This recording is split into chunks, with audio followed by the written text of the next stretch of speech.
Miami's offseason has been quiet and looks likely to stay that way, with a report from the Miami Herald confirming our worst fears about the roster. What's the plan to contention? Well, we look forward to the future on today's episode of Locked On Heat.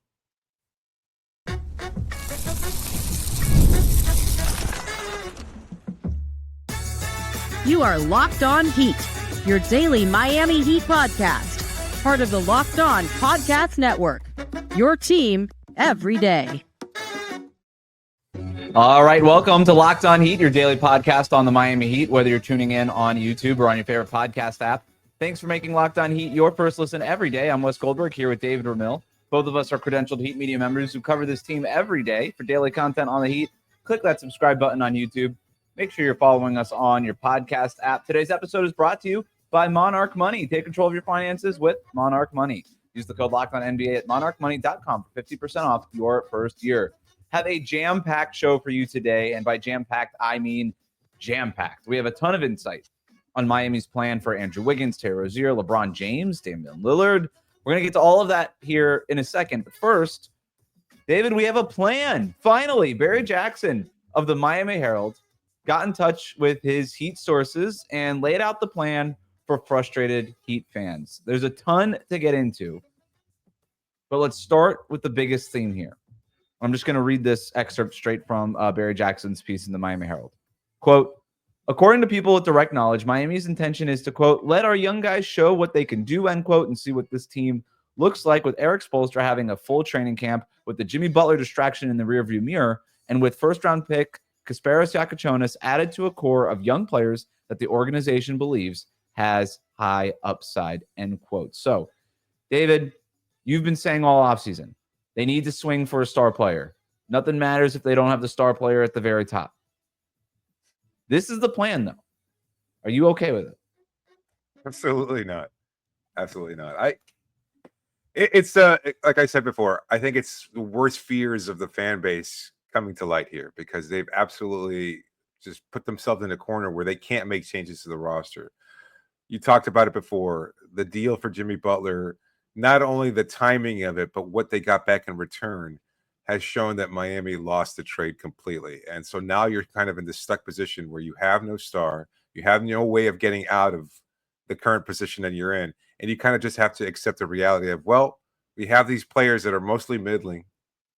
We've got some star-ish level players on this roster, and we just have no way of getting into clear contention or even rising to the top of the Eastern Conference. It's conference and a league right now that feels as wide open as it ever has. And Miami can't seem to capitalize because of past mistakes. And that's a really difficult pill to swallow for Heat fans. And that's where we're at right now. The optimistic view is, you know what? Maybe there is some promise on this roster. Maybe there is some bounce back from a couple players. Maybe Giacochonis does wind up becoming the playmaker that can unlock a really dreadful offense over the last few years. But it just doesn't feel that way right now. This team needed a home run.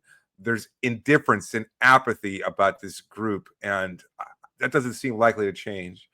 And for Miami to kind of just say, well, this is what we're bound to. This is what we're resolved to doing and accepting it. Just doesn't sit right with me. And you don't ever want to be too critical of this front office, because they've proven in the past wide sweeping changes, to be all in, to be fully engaged in rebuilding. But from where they stand right now, maybe it's just a reality that they can't get anything out of this roster, that they couldn't make the kind of trades necessary to make those kinds of improvements. But it just feels like way too little at this point in time to satisfy a fan base that really wanted something beyond just another play-in team. Run it back 3.0. Here we go. Yeah, you could say it's the plan. And, sources were telling Barry Jackson, who worked for the Heat, hey, here's our plan. We're going to do this. We're going to do that. We think this. We think that. All these things. At the end of the day, they didn't do anything. And I suppose no plan is a plan. We plan on having no plan at all. And that's sort of what it feels like here. I'm not against the youth movement. I'm not. I don't, but there's different kinds of youth movements, right? Not every youth movement is created equal. There's youth movements like Oklahoma City and Houston, right, whose youth movement was based on several top picks right? And you could talk about how they struck gold in Oklahoma City with Shai Gilgeous-Alexander. Okay, fine. They still had a top pick in Chet Holmgren, a lottery pick in Jalen Williams, several other lottery picks too. Ousmane Dieng, who they traded up to. Like they went out and some of them didn't work out. A lot of them did. And that was Kason Wallace, all these guys. Houston, Amen Thompson, Jabari Smith Jr., Alperen Sengun. Just go down the list. All these guys. They still have Reed Shepherd waiting in the wings there. That's how you do a youth movement with the best picks in a draft. But to get to that point, you usually have to tank. But also in this piece, there's no indication that Barry Jackson was told, we're not trading Bam. We're not trading Tyler. We have no motivation to trade either of those guys. So as long as those guys are on the roster, you're not going to be that bad. And as long as Eric Spoelstra is the coach of this roster, you're not going to be that bad. Maybe you get lucky the way that teams like Atlanta or Dallas got lucky in the past and go from 10th or 11th in the lottery and shoot up all the way to the number 1 overall pick, I guess. But getting lucky in the lottery as a middling play-in-ish team, that's not exactly a plan either. So I'm okay with the idea of trying to figure out what these guys are and who they are and giving them more minutes. Like that does make sense to me with the roster as currently constructed. Yeah. But it's when you dig into the actual plan, it feels like this is a team, or if this is the plan, it feels like it's a plan for a team that's going to be stuck in the play-in tournament for a long time. Yeah. I just, where's the hope that these players will pop? Given the balance on this roster, I just don't see it. Like, who's the player that they're saying, you know what, there's star potential there? And if that's what you're hoping for, other than that, like, they're all going to be fine players. Of that, I have no doubt. Jovic is a fine player, and we like his potential. Yep. I don't know that he's got the potential to be a star. Similarly, Jaime Jaquez, really good role player. He had a bad year last year. I expect him to have a bounce back this year. But at no point in time did we ever say, you know what, that guy's going to be a star. And that's okay. Some people were saying it locally, and I caution people, don't put those expectations on this guy that early, because we continue to get in trouble when we throw these huge outsized expectations on these young players after a couple of weeks of good basketball as a rookie. So I don't, if you're committed to the youth movement, you generally, it's like you said, well, how do they do it right? Like, I think that's a fair question, is if you're going to do the youth movement, how do you do the youth movement the right way? And one of the steps, which I guess it sounds like they're going to do, is play these guys more minutes. Kel'el Ware, starting 5. Jaime Jaquez Jr., back in the rotation. Nikola Jovic, every night in the rotation. What that means, though, is that guys like Kyle Anderson are going to get fewer minutes. Guys like maybe even Haywood Highsmith get fewer minutes. Simone Fontecchio, who they just acquired in the Duncan Robinson deal. Like, I don't know if he's a part of your nightly rotation. Terry Rozier gets fewer minutes. Like, all these guys don't get as much minutes, but they're still on your roster. And so if you want to look at how you do the youth movement the right way, they're sort of doing it now, but there's another step here that isn't being talked about in this piece, and it's trade the old guys. I know you're not going to trade Bam or trade Tyler. Fine. You don't have to. 27, 25 years old. These guys aren't old. Terry Rozier is 31 years old. Kyle Anderson is 30. Andrew Wiggins is 30. Haywood Highsmith is 28. Simone Fontecchio, who you just acquired on an expiring 29. He's 29 years old. These guys are old for a youth movement. Trade them. Trade Haywood Highsmith for picks. Second-round picks. I don't care. Do it. He's 28 years old. What's he doing on this roster? He's not going to get playing time if you're committed to Nico and Jaime and all these guys getting minutes. I don't even buy that, though. Like, they're going to get playing time. I just don't. If that's fine that you want to say that's the ethos, just because you want to at least show that you have some sort of direction, and I don't think that's likely to be the case. Eric Spoelstra has never been the type of coach to lean into a quote unquote youth movement. Maybe he's never had to, but I think that's why the front office has to trade him. Right. So Haywood's going to get playing time. He's going to get starts. Kyle Anderson's going to get playing time because he just believes in him. He likes what he can bring to the table. All these guys are going to get some playing time. And then, quite frankly, it's going to happen because you know that at some point these guys, younger kids, are going to have some injury issues or something's going to take them out. Jaime's missed time. You Nico's know what missed this sounds time. like, David? We keep hearing like Golden State had the 2 timeline approach, right? Between like the Steph Curry era and then the other thing that didn't really work out. This is a 2 timeline approach, except it's the 2 timelines both end up in the play-in tournament. You have the current timeline of a play-in team and the future timeline of a play-in team. It's a 2 timeline play-in approach. That's sort of what it sounds like. Unless, of course, the Heat can accomplish part 2 of the plan, according to Barry Jackson, the Miami Herald, and his Miami Heat sources. We'll tell you what part 2 of the plan is. I think David will be a little bit more enthusiastic about this one, or not. I don't know. We'll talk about it next year on Locked On Heat. Today's episode is brought to you by Monarch Money. You ever wish managing your money felt easier? I know I do. With Monarch Money, you can. Whether you're growing your savings, and control over your finances, Monarch Money is more than a budgeting app. It's a complete financial command center. You can track all of your accounts, investments, and spending in one place. So in addition to managing your money, you're also building wealth. What's a financial goal maybe that you've tried to set? Well, guess what? For a lot of us, it's, having a nice nest egg or being able to save up for a major purchase. Maybe you're trying to build a family. Who knows what it could be? There's so many different goals out there for so many different people. But guess what Monarch Money does? They help you reach that goal. They help you plan, and they help you save the money that you need to make those goals attainable. So that's why if you want to take control of your finances, you can do that with Monarch Money. Use the code LOCKEDONNBA at monarchmoney.com for 50% off your first year. That's monarchmoney.com, code LOCKEDONNBA for half off your first year, only at monarchmoney.com. We'll be right back. So, according to the Miami Herald, there is a part 2 of the Heat's grand plan here. Part 2 of the plan is to try to quickly pounce, and this is a quote from the Herald piece. Part 2 of the plan is to try to quickly pounce if an in his prime star or a very good player becomes available in the trade market, end quote. Another little wrinkle to this plan, they're not planning on 2026 cap space or trying to use create max cap space to go get a star, because it's unlikely a star player hits free agency, right? We've already seen guys like Jaren Jackson Jr. sign the extension. Kevin Durant expected to sign an extension in Houston. Luka Doncic expected to sign an extension with the Lakers. We'll see De'Aaron Fox, same thing with the Spurs. Trae Young seems happy in Atlanta. Atlanta seems happy with Trae Young. So all of those guys, Doncic, Young, and Fox, can sign an extension before the start of the season, I think beginning in October. So they're probably going to do that.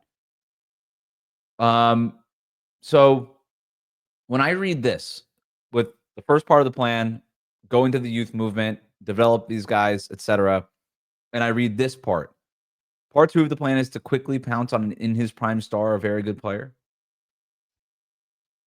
The first thing I think about is like that 2016 era Miami Heat, when Pat Riley just kept telling us James Johnson, Dion Waiters, Luke Babbitt, like we could trade these guys, all these guys.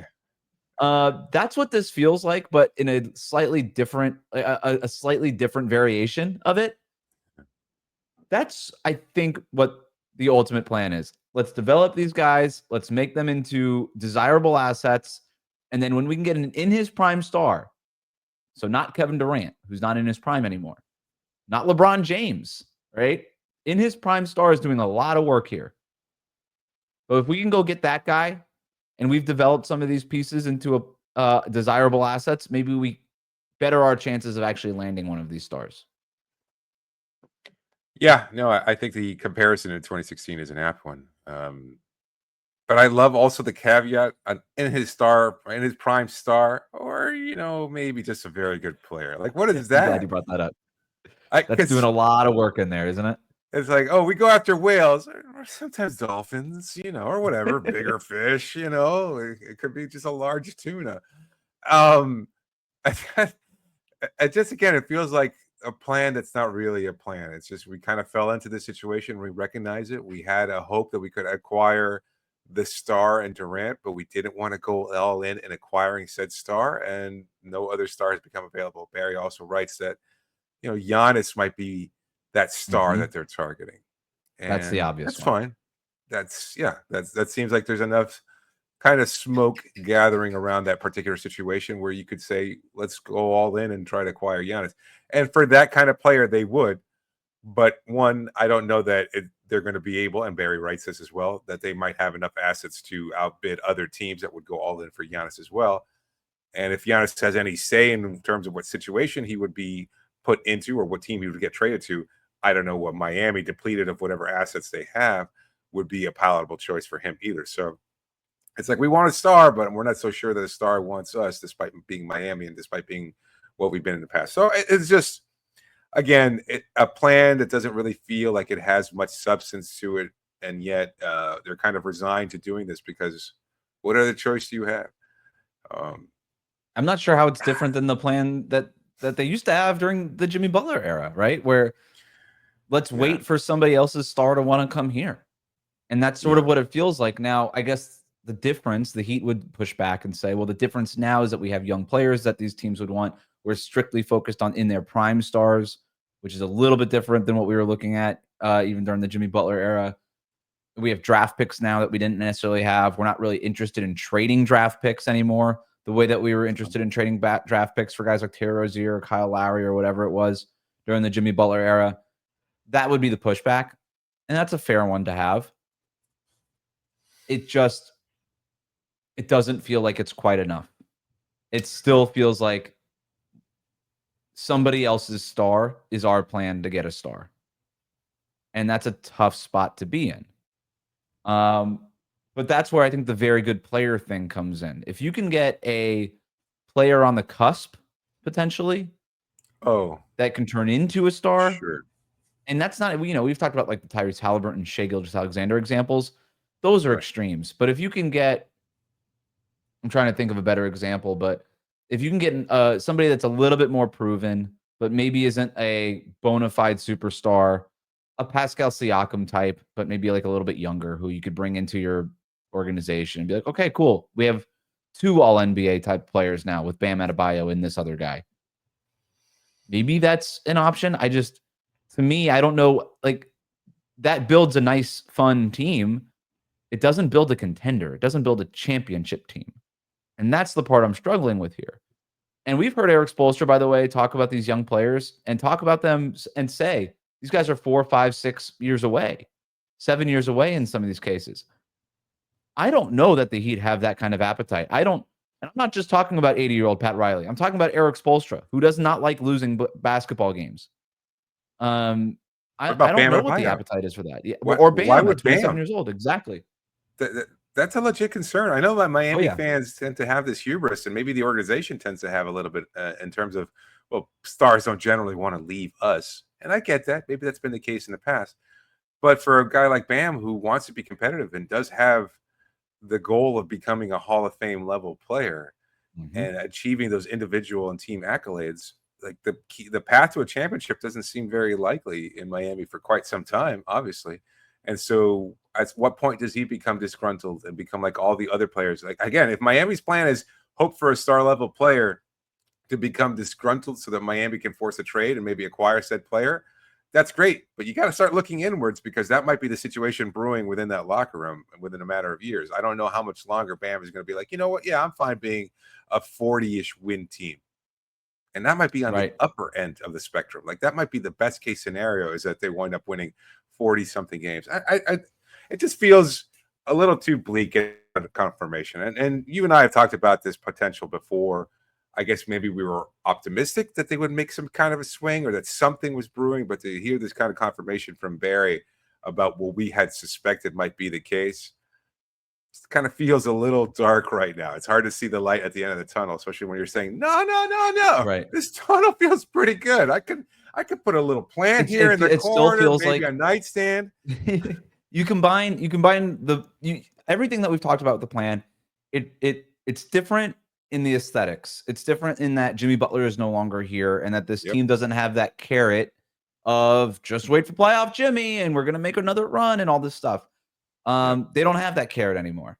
Now it's, okay, we're going to sell hope, not in terms, they're still selling hope. The hope is no longer the carrot of playoff Jimmy magically emerging. The hope now is, Watch this team in the regular season for those moments where Jaime Jaquez Jr. looks like an all-star, or Nikola Jovic is really popping off, or those moments where Kel'el Ware looks like a potential dominant big man in the NBA. That's the hope now that the Heat are trafficking in.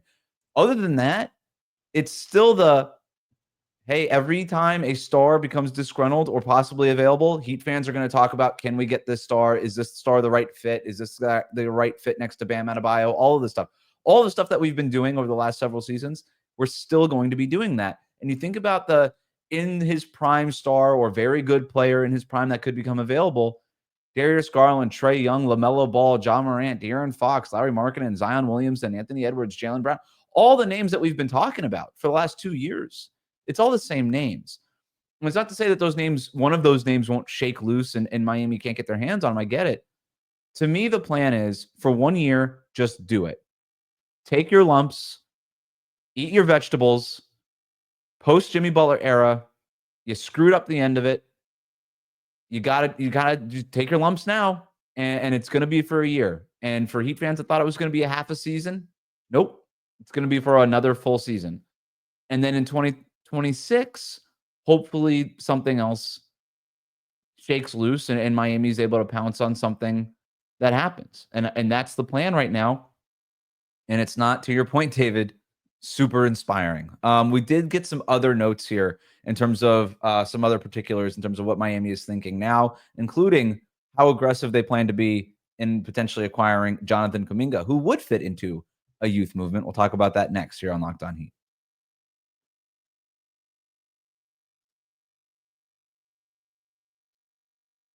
Thanks for making Locked On Heat your first listen every day. Best way to support the show, like and subscribe on YouTube. Follow us on your favorite podcast app.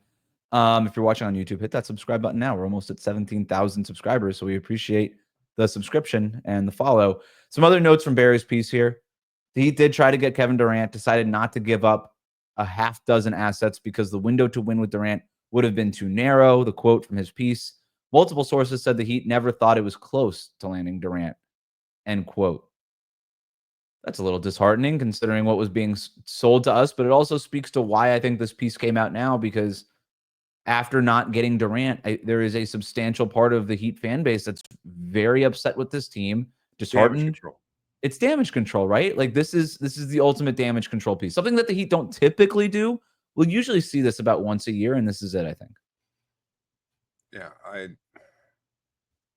I mean, clearly there's a response here. You know, just saying this is what we had intentioned, and this is what I mean, even the way that's phrased, like, I mean, Barry's not necessarily a mouthpiece for the front office, but I think there's he's doing the reporting. Yeah. But he's also clearly being fed with information they think will look positively or reflect positively on what has been a pretty bleak offseason. So, you know what? I'm trying to think of this because I don't want to dishearten our listeners, because I do recognize that there is a lethargic kind of indifference about this group, and I totally understand that. But they also kind of frame it, and it's something we've talked about before, that getting rid of the Jimmy Butler situation did weigh heavily on that locker room. And so I don't think it's a coincidence that they're also mentioning, you know what, we want to see a full season of what Wiggs can do. And I'm not personally optimistic about it, but I could see how you could talk yourself into Wiggs buying into a season with Eric Spoelstra, a full training camp, a full kind of period of adjustment and understanding of this is my team now. Yeah, they try to trade me for KD or whatever, but I'm leaning into accepting my role on this team and finding a way to maybe not thrive, because I just think that ship has sailed, but at least finding a way to contribute at a higher level than I did. And that being the case, that's kind of how they're looking at it. It's like, you know what, we had lots of factors that went against what we were hoping to achieve last year. Jimmy, injury, kind of just a lost season that felt worse and worse as time went on. But now that we're kind of free and clear of that, it kind of reminds me, and I don't know why I felt this way. Like, I felt pretty negatively about the news that Barry was reporting. And yet typically this is the kind of team that I like to follow. Yeah. Also, it kind of reminds me of the 2002 Florida Marlins, you know, where they were just kind of leaning into that. Like 97 was really, really bad. Obviously, they won the championship, and then they kind of blew everything up with Wayne Huizenga as their owner, and it was just a really terrible time for Marlins fans. If there's any even out there listening that remember that time period, but 2002, you had Mike Lowell, Derek Lee, Charles Johnson. You had all these young players kind of building towards something, and that felt like really a great, optimistic place to be. I don't know that I necessarily feel the same way about this Heat team. Yeah, but what set that Marlins team up for a World Series in 2003? They drafted and acquired Miguel Cabrera and Dontrell Willis. So the star young players who took them over the top. Hey, look, Miami has their 2026 pick. They will tell you we never tank. They're also setting themselves up to not be very good. That potential is out there, right? Where they could just fall into the lottery. Look, this team, the way it's constructed, if Bam misses a month with an injury, they're in the lottery. That's it. That's the end of the season. That's true. And it might not take, like, even in this version of the Eastern Conference, it might not take that to end up in the lottery. So the Heat would never say it on record. Sources would never tell Barry Jackson or any of us in the media, hey, we're planning on tanking. Don't forget we got our 2026 pick. That's why we made it through the play-in tournament. Yeah, he specifically writes that they don't agree that tanking works, that they think it fails more often than not. Yeah. And I agree with that premise. Well, that was the part where he said also that they're not considering trading Bam or Tyler. I do wonder if there's a way to not trade Bam and Tyler and still end up with a top 10 pick in this upcoming draft. A couple of other notes here. They're not looking to really feel, kind of thing. It's like, are you sure you don't want to push that knee too far? Then why don't you just take the next 2 months off? Right. Other notes, they're not looking to waive and stretch Terry Rozier, something we've reported here as well. So nice to get some confirmation on that. Doesn't make sense, right? They're not going to do to Rozier what the Bucks did with Damian Lillard. Rozier comes off the books in 2026. There's no reason to waive and stretch him. No immediate plan to offer Damian Lillard a roster spot. Number one, they don't have one. It would be tough at this point to create one outside of a trade or just waiving somebody and eating that money, which they don't want to do. So no immediate plan. And also, it doesn't sound like Lillard has an immediate plan on signing anywhere. It sounds like he's going to take his time with this thing. They're listening to trades for Andrew Wiggins, but are not determined to trade him. They believe he can fit with Hero and Bam. We talked a little bit about that already. That to me sounds like posturing. You can't just say outright, we super want to trade this guy. We'll take whatever you got. They're listening to trades for Andrew Wiggins, which makes sense. He's 30 years old. If you're going to the youth movement, he doesn't exactly fit that. But also at the same time, he's only 30 years old. And he fits with Hero and Bam, or at least they think he does. His trade value isn't super high right now. He's a little dusty. Doesn't really work. Can you refurbish this trade value by the trade deadline? Maybe move him then. I think that's possible. But the last thing I want to talk about here, they haven't ruled out Jonathan Kuminga, but haven't aggressively been pursuing him either. They don't want to pay him the $30 million that Kuminga is seeking in a new deal. Also, to me, David, posturing. Mm-hmm. I think this makes sense. If you're going to talk about a youth movement, and I have my issues with Kuminga as a basketball player, but getting him at 23 years old, and if you could flip Wiggins for him specifically in a sign and trade where Wiggins goes back to Golden State and Kuminga comes here to Miami, $30 million feels like a lot of money, but that's the kind of risk you take if you want to try to get that kind of talent. We talk about the difference between the 15th pick in the draft and a top 5 pick in the draft. Kuminga was 7th, but whatever. He fell a little bit in that draft. That would be the swing for the fences type of young player type of move. And Kuminga wants to be a star. He thinks he can be a star. Miami trying to find out would at least be interesting. Yeah, the $30 million price tag seems a little high, and maybe you can convince them, look, this is Miami, not San Francisco. There's ways where you can recoup some of that money. It's what Jalen Green signed before the end of before the start of last season. But then Houston got over it and decided they needed to trade him. Right. It's a big price tag. Think, yeah, that's seeing a little heavy, but at the same time, I think that's the kind of move you need to pursue, because you need to get I can understand the rationale that they're feeding Barry. Is like, we like Wiggs. Maybe he'll be a little bit better adjusted. Maybe he can kind of play well alongside Tyler and Bam. But I think the ceiling for Wiggs is lower than the potential for Kuminga. And at this point in time, you've got to take a chance. And right now, you'd rather bet on the potential. If you're already betting on the potential of a 19th, 20th pick in the draft, then take the potential, even if you have to pay a little bit more for a guy like Kuminga, and say, you know what, at least there's a path towards something. And 'Cause I would like argue Andrew too Wiggins. that Kuminga's value has probably never been lower than it is right now in this very moment. Absolutely. If you get Absolutely. him and you get him the touches and he starts putting up numbers, $30 million is not untradeable. And if that next star player becomes available in his prime superstar or in his prime very good player, Kuminga could be the centerpiece of that kind of trade. Or Wiggins could still maybe be a part of that trade, but more as a No, salary so matching soon. piece, not as a Yeah. centerpiece piece. Where Kuminga, that feels a little bit more like a centerpiece piece potentially. But we already know Yeah. that Wiggins isn't that. But the idea isn't, look, if Kuminga never ends up being as good as Wiggins, that's okay. Yeah. Because the Heat aren't winning anything with Wiggins. Well said. So I can't believe I have been out on Kuminga as a basketball player in Golden State for a few years now. I am in on the Heat just acquiring him. And I don't, the mechanics of the sign and trade gets very complicated, and that's why I've always said don't expect Miami to sign and trade for Kuminga on day one of free agency. These things are complicated and they take a lot of time. But if you want to approach that $30 million number for Kuminga, and you've already decided that you're not going to be using 2026 cap space anyway, because there's no free agents out there to give it to, I could think of worse ways to use your cap space, like waiving and stretching Damian Lillard, for example. That will do it for us today. Thanks for making Locked On Heat your first listen today. For your second listen, find the Locked On NBA podcast, where there is no offseason. Doug, Matt, and Hayes keep you up to date on contract negotiations, rumors, and everything you need to be the most informed NBA fan. Find Locked On NBA on YouTube and wherever you listen to podcasts. Part of the Locked On Podcast Network, your team every day.